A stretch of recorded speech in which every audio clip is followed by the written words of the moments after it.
Alam niyo po si Mayor, unang upo pa lang niya, ang lagi niyang sinasabi sa amin bilang pinuno ng Youth Development Office, wag nating pababayaan ang mga kabataan.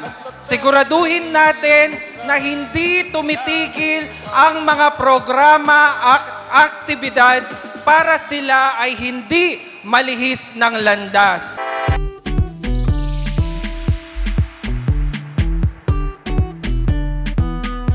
Uling balo ko po at akakip ko na ingke katamong City Mayor, kaluguran na lang karuguran, deng youth keti San Fernando, Pampanga. Ini po, ining okasyon na ini, para kaya kayo yang po, ini para mabusya itang moral, dareng youth, at maging iyang ikasanting dareng bawat Fernandino, keti Ciudad San Fernando, lalo na rin kayanakan keti San Fernando. Itamo po.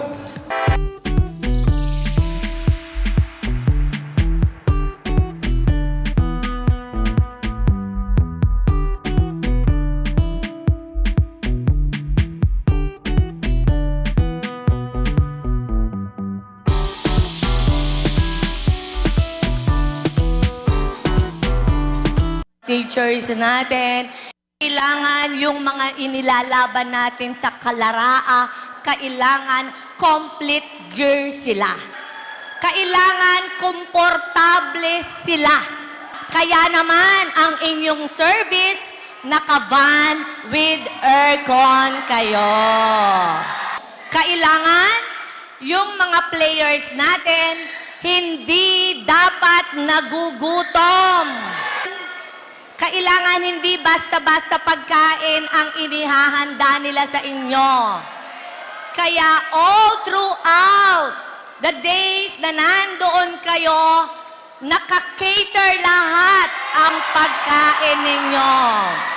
At, syempre, yung pabaon natin, syempre hindi natin makakalimutan. Ayan, may pabaon kayong 10,000 pesos, di ba? Ngayon po, inipresenta ko po sa inyo ang ating 385 tayo na mga atleta ng PEP magre-represent sa atin sa ating Clara 2025.